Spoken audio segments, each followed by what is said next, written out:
Assalamualaikum warahmatullahi wabarakatuh. Bismillah. Alhamdulillah. Wassalatu wassalamu ala Rasulillah wa ala alihi wa ashabihi wa mawalah. Asyhadu an la ilaha illallah wahdahu la syarikalah wa asyhadu anna sayyidana wa maulana Muhammadan abduhu wa rasuluhu alladzi la nabiyya ba'da. Allahumma shalli wa sallim wa barik ala sayyidina Muhammadin wa ala ali sayyidina Muhammad, amma ba'du.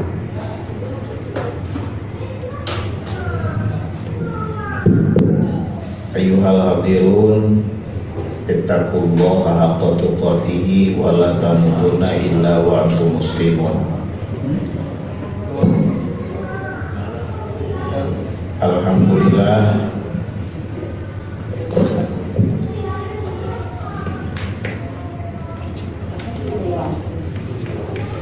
alhamdulillah, pada malam ini kita masih diberikan umur oleh Allah, dan juga kita masih diberikan kesehatan oleh Allah Subhanahu wa ta'ala, sehingga tiasa atau kita sempat menghadiri majelis ta'lim yang mulia ini.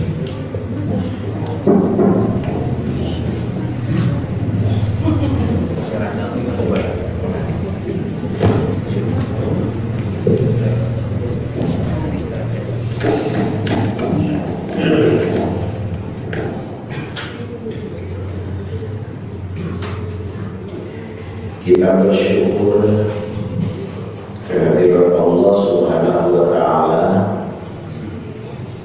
bahwa malam ini Allah sudah memberikan kesempatan kepada kita semua untuk menghadiri majelis ta'lim yang mulia ini, yang kita cintai, masjid yang kita cintai ini. Semoga wasilah salawiyah ibu dan bapak hadir di majelis ta'lim ini dijadikan oleh Allah Subhanahu wa ta'ala sebagai salah satu kegiatan yang bisa mengundang rahmat, maghfirah, hidayah, inayah pada malam ini. Amin ya Allah ya Rabbal alamin.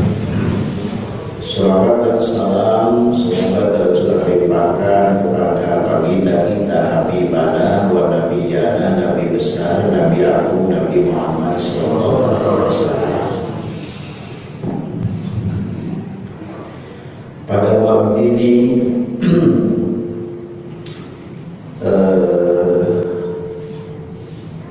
masih membicarakan tentang cahaya atau nur yang dimasukkan oleh Allah Subhanahu wa ta'ala ke dalam hati hambanya yang Allah cintai, yang Allah sayangi tentunya. Mudah-mudahan kita termasuk hamba Allah yang dicintai Allah, yang disayangi oleh Allah, ya, sehingga hati kita bisa disinari dengan nur ilahinya. Amin ya Allah ya Rabbal alamin. Kenapa kita butuh cahaya Allah? Sayyidina Abdullah menyampaikan, an-nuru jundul qalbi, cahaya itu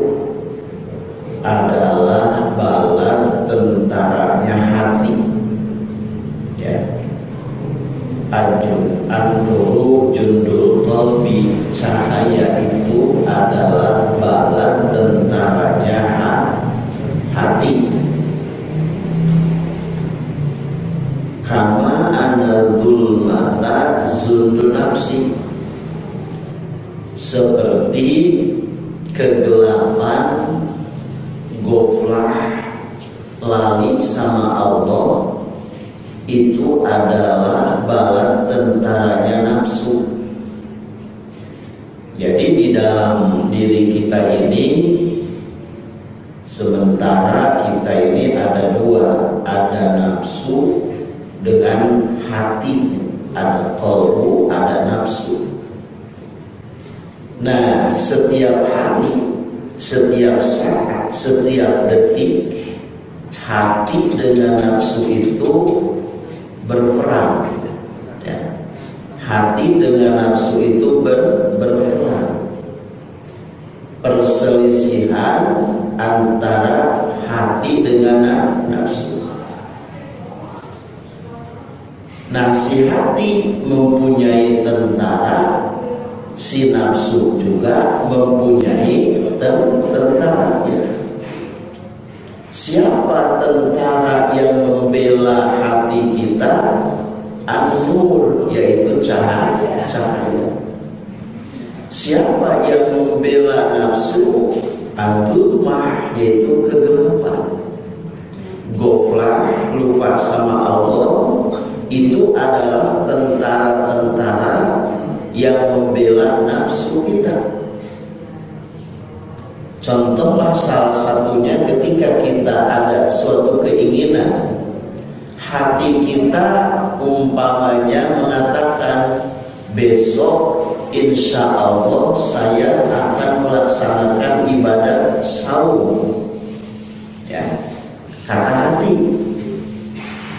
Lalu kemudian ada bisikan dari tempat lain, yaitu nafsu. Kata nafsu, wah jangan, puasa itu bisa-bisa kita hafal, kan besok itu adalah dimana kita ini harus jalan-jalan. Kata nafsu, lebih baik fitri saja, lebih baik buka saja. Nah, antara hati dengan nafsu malamnya berperang, Pak. Kata hati kita, puasalah barokah hari Kamis atau hari Senin. Kata nafsu, janganlah, puasa itu lemas, gak mau kerja, tidur melulu seharian, makanya besok gak usah puasa. Kata nafsu. Nah, kalau seandainya ketika perang, ya, antara hati dengan nafsu yang ada di dalam jiwa kita ini yang sangat lembut sekali ini, kadang-kadang tidak mengetahui mana nafsu, mana hati kita ini, mana yang harus kita ikuti, mana yang harus kita tinggalkan. Kadang-kadang kita tidak tahu, ya, tidak sadar. Nah, cuma sadar ini ada suara hati, puasa enggak puasa enggak. Padahal itu adalah dua ini, antara hati dengan nafsu. Nah, di sini Sayyidina Abdullah menyampaikan, fa idza aradallahu ayansura 'abdahu amadahu. Nah, apabila Allah akan menolong ketika perang antara hati dengan nafsu, tatkala Allah akan menolong seseorang itu, maka Allah akan memenuhi di dalam hatinya dengan nur ilahi, dengan cahaya Allah. Ya, saat berperang itu puasa enggak, kata hati puasa, kata nafsu enggak. Datanglah nur ilahi, pertolongan Allah ke dalam hati kita, maka kita mulai ada istilah berai. Ya, berai dengan adanya cahaya ini, adanya apa, kegelapan ini mulai pudar, mulai kita bisa mengambil kesimpulan mau puasa mau enggak. Karena cahaya ini diibaratkan seperti kendaraan. yang akan bisa membawa ke tempat tujuan kita. Atau cahaya ini bisa menyampaikan kita ini ke tempat yang dituju oleh kita. Seperti secara cahaya dohiriyah hissiyah. Cahaya dohiriyah hissiyah, kita mau berjalan ke arah barat. Ketika pagi hari matahari muncul, maka cahaya pun itu menerangi seluruh mayafana. Nah, dengan adanya cahaya ibu bapak semuanya, kita bisa berjalan dan kita bisa sampai di tujuan. Kenapa? Karena ada cahaya. Mungkin yang tadinya gelap menjadi terang, yang tadinya tidak nampak mulai menjadi nampak, ya, karena adanya cahaya. Jadi kita bisa sampai ke tempat tujuan karena syariatnya ada cahaya matahari. Kalau malam hari ada cahaya bulan. Nah, ketika kita ini kembali ke dalam hati kita, itu secara lahiriah, ke dalam hati kita, kalau seandainya hati ini ragu-ragu, puasa enggak, kata hati puasa, kata nafsu, nggak usah puasa, sunat nih, besok kan kerja, nggak usah puasa, kata nafsu. Kata hati dalam hatinya ini, ya puasa itu sunat, tambah barokah hidup kita. Nah, itunya. Nah, di tengah-tengah kegelapan itu, ragu-ragu itu, datanglah nur ilahi masuk. Tidak sadar sebetulnya kita ini, tidak tahu ada yang masuk, dan Allah memasukkan cahaya ke dalam hati kita.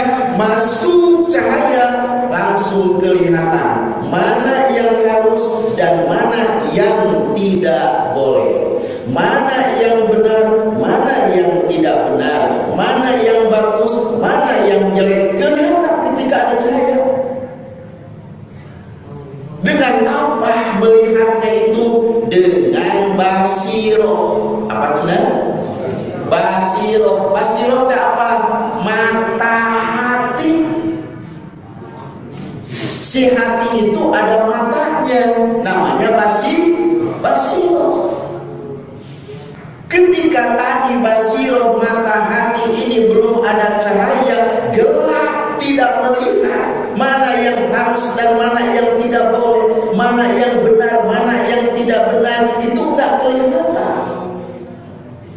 Tetapi setelah Allah memasukkan nur ilahi ke dalam hati kita, maka otomatis basiroh mata hati kita tahu mana yang halal, mana yang batal, mana yang hak, mana yang batil, mana yang harus, mana yang tidak boleh kita kerjakan. Itu kelihatan sama mata hati. Kalau mata dohir ini hanya bisa melihat dohirnya saja, Pak. Dohirnya saja, tidak akan bisa melihat apa yang hakiki. Tapi dengan basiroh, dengan mata hati yang diterangi nur ilahi, cahaya keimanan, cahaya syahadat, cahaya hidayah, cahaya taufik masuk ke dalam hati kita, maka bisa dilihat dengan basiroh. Ya, dengan apa saja? Basiroh. Maka sekaligus dengan ini basiroh ini bisa menentukan ini, ya, bisa menentukan mana yang harus kita lakukan dan mana yang harus kita tinggalkan dengan mata basiroh ini.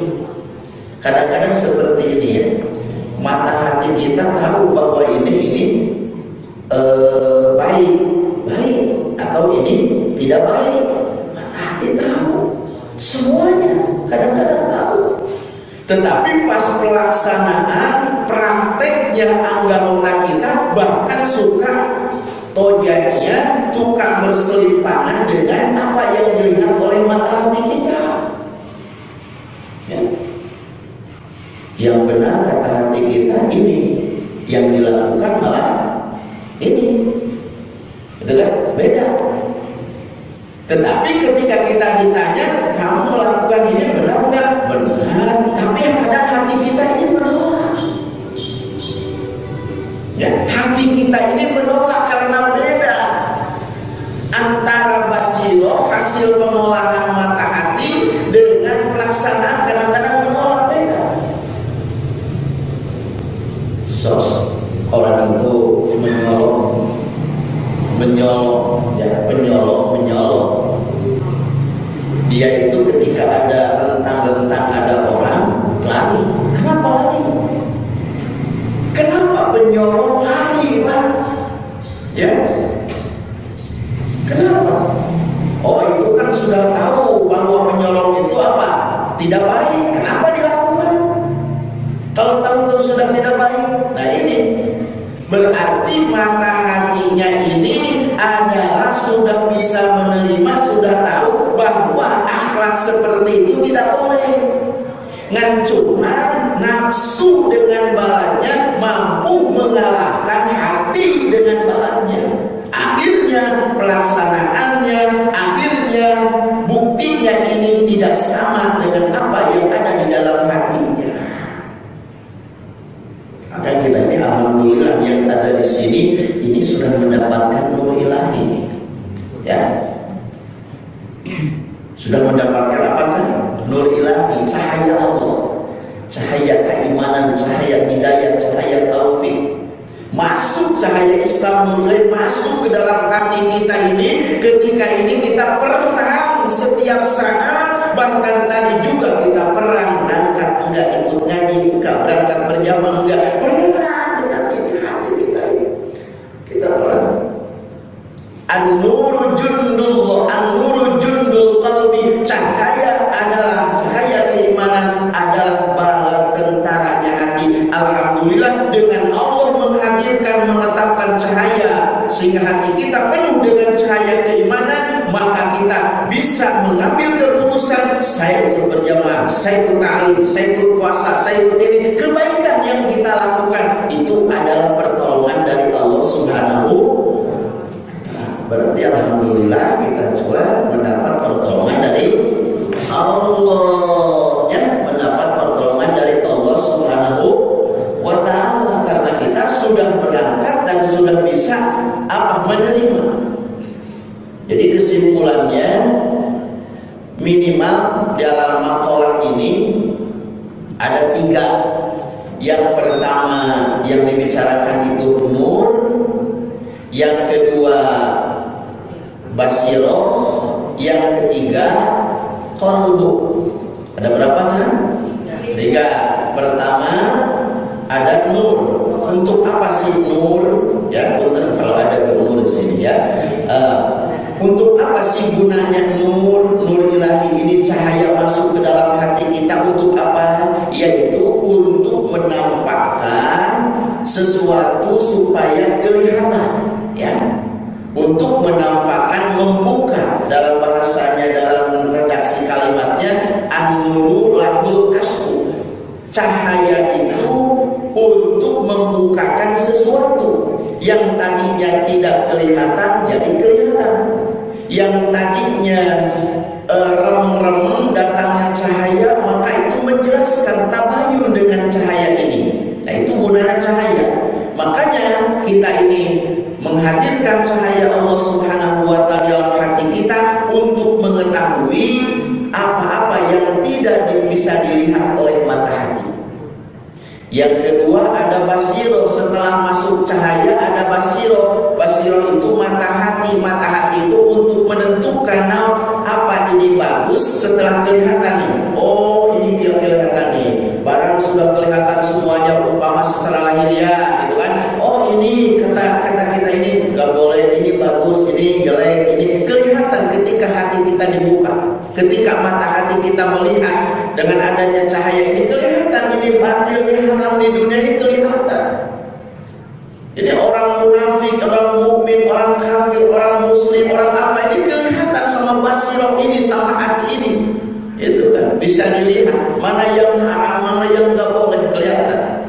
Nah, setelah kelihatan oleh basirah, ini ada qalbu, hati, diterima dan tidak diterimanya oleh hati kita, ya. Jadi hati itu untuk menentukan mana yang harus kita lakukan. mana yang harus kita hadapi, mana yang harus kita pegang, mana yang harus kita jalani. Ini adalah hati kebutuhan.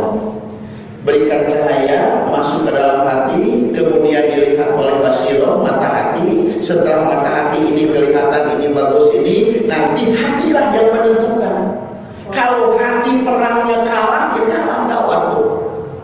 Kalau hati perangnya dengan apa? Dengan nafsu kalah, maka tidak akan tercipta majelis taklim, tidak ada berjamaah, tidak akan ada yang namanya sholat, tidak ada yang akan namanya zikir dan sebagainya, puasa dan sebagainya. Kalau semuanya hatinya kalah dengan apa? Dengan nafsu. Ya, dengan apa? Dengan nafsu. Nafsu ini kuat, Pak.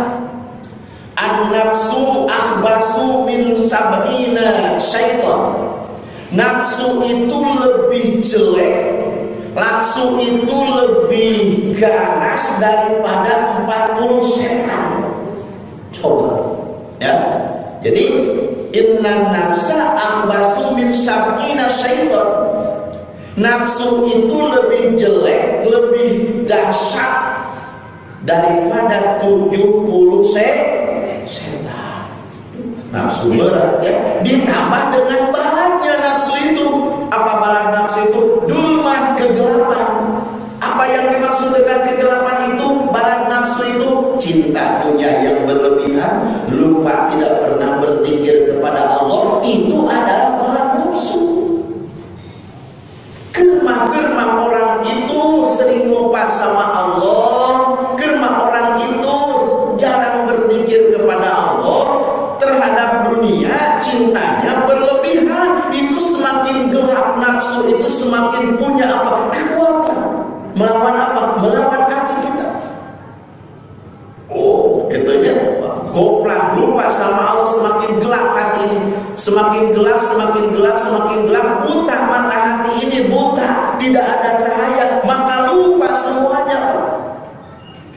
Tidak akan tahu kebenaran, tidak akan pernah melihat ini hak itu batil.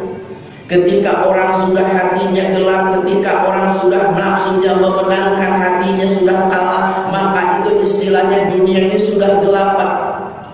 Mencari dunia itu tidak pernah berpikir apa ini halal, apa ini tidak halal, tidak jadi pikiran. Yang penting hasil kaya raya. Mau apa jalannya itu, cara korupsi, mau koruptor, mau jadi penyolong, mau mengambil hak orang lain, mau menafak, mau menipu, mau menyolong, mau apa, itu tidak jadi perhitungan. Yang penting besar keuntungan, Pak. Itu gelap hatinya. Jadi semakin gelap ini semakin tidak kelihatan mana yang benar, mana yang salah. Pengen naik pangkat, tidak pernah melihat apa caranya. Modal awal ini harus kita jamin harus halal. Modal awal ini harus kita jamin harus dari modal yang benar. Kita pengen naik pangkat, kita berarti harus halal. Jangan melifat dalam guntingan, jangan menjegal kawan seiring, jangan main apa istilahnya dukun, jangan main aina yang haram, musyrik dan lain sebagainya. Itu awalnya. Nah, kalau orang yang sudah gelap hatinya, ibu bapak, itu nggak pernah berpikir ke sana, nggak pernah. Mau jadi apa saja, mau mendapatkan apa saja, mau menginginkan apa saja, asal catatan sampai tujuan, sukses dunia. Yang penting itu urusan halal dan haram nomor 12. Coba aja kalau gelap hatinya ini, lama-lama gelap, lupa sama Allah. Yang penting saya kaya. Biar saya enggak sholat, biar saya enggak berjamaah, biar saya enggak puasa, biar saya enggak melaksanakan ibadah kepada Allah. Yang penting saya jadi orang kaya. Kalau jadi orang kaya nanti saya terhormat, dihargai, mulia. Mulia menurut Allah tidak semulia yang dipandang oleh manusia, Pak. Ya. Kalau manusia biasanya mulia di hadapan manusia itu orangnya cakep, cantik, orangnya pintar, cerdas, tidak melihat kadang-kadang manusia itu kemuliaan teh, apa orang ini suka ibadah atau enggak, apa orang ini taat atau enggak, apa orang ini baik menurut Allah atau enggak. Enggak pernah manusia ini, yang penting melihat lahirnya saja. Maka ini orang mulia, orang berakal. Tapi pandangan Allah Subhanahu wa ta'ala, di samping seperti yang dianggap mulia oleh manusia, Allah itu sangat melihat apanya? Akhlaknya dan hatinya.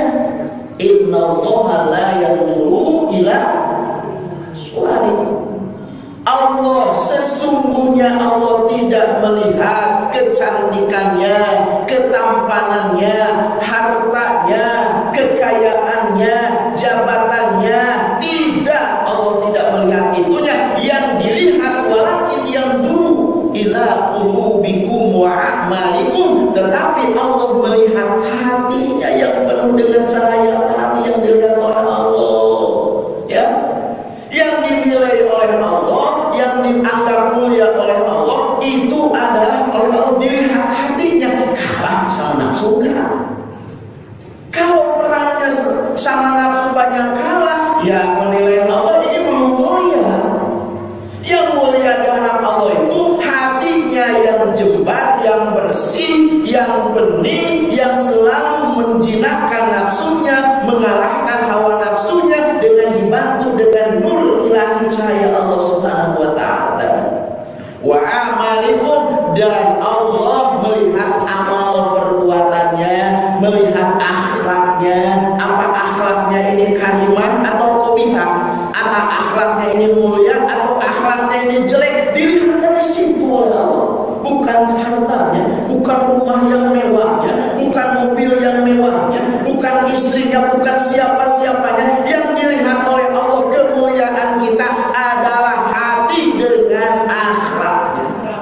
Inna akramakum indallahi atqakum. Sesungguhnya yang mulia menurut Allah di pandangan Allah adalah orang yang bertakwa kepada Allah Subhanahu wa ta'ala. Kita pengen mulia di hadapan Allah, pengen mulia di hadapan manusia, lupa? Pengen mulia di hadapan Allah juga mulia di hadapan manusia. Ya.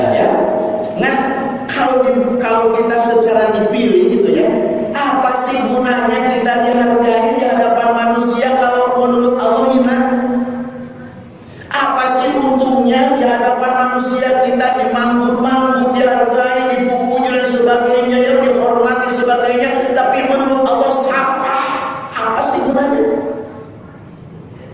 Untuk apa harta banyak tanpa ridho Allah? Untuk apa rumah yang mewah tanpa kasih sayang Allah? Untuk apa jabatan yang tinggi kalau seandainya di hadapan Allah ini kita hina dina, gak ada apa-apanya? Apa? Ya Bu, kenapa saya bilang seperti itu? Karena dunia ini singkat sekali. Dunia ini singkat. Kita dibangga-banggakan di tempat yang singkat, kita dihormati di tempat yang singkat ini, yang tidak akan lama. Pejabat tidak akan lama, menjadi jabatan, menduduki jabatannya.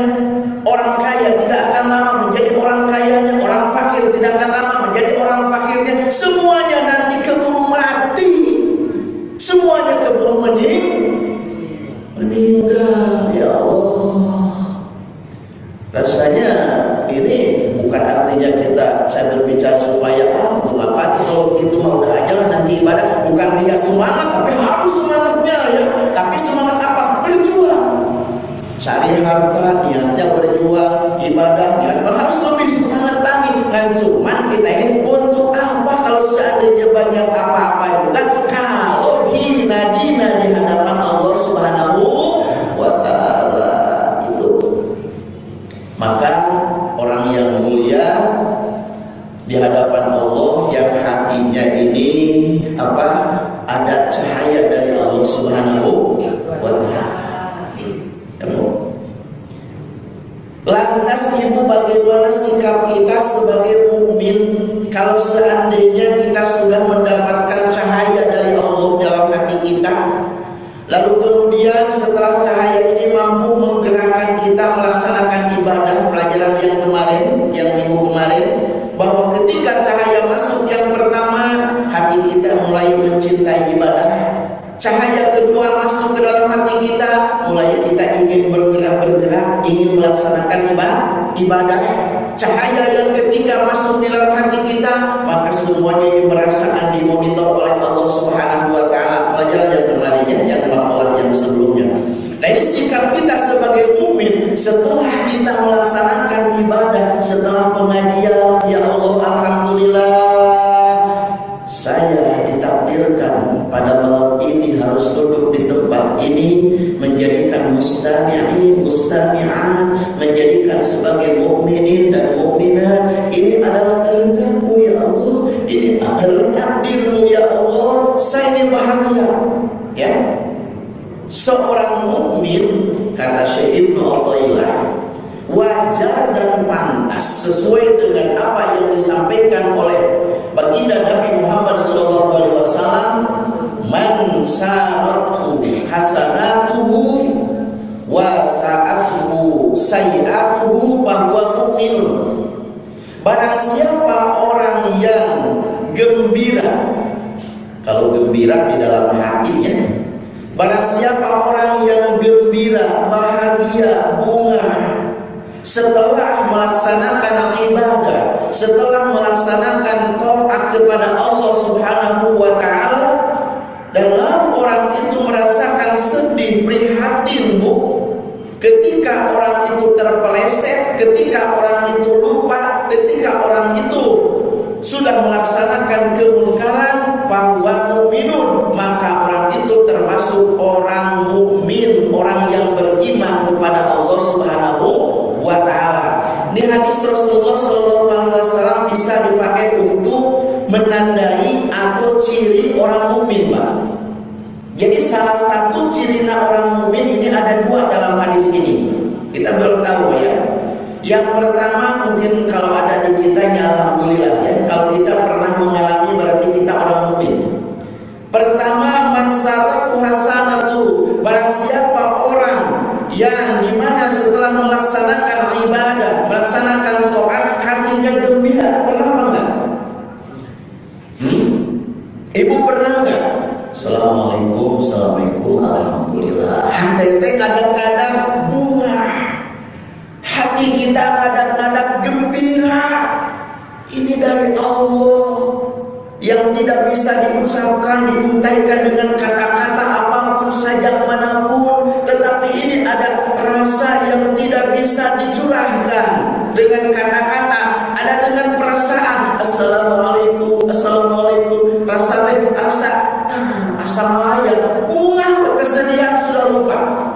Padahal kita ini sedang di tengah-tengah kerumitan, kesulitan, kesusahan. Allah uji dan coba setiap hari. Aneh ini ya, ketika kita melaksanakan ibadah sholat, setelah ibadah apapun, maka kita akan merasakan kegembiraan. Itu salah satu contoh mukmin, ciri orang mukmin.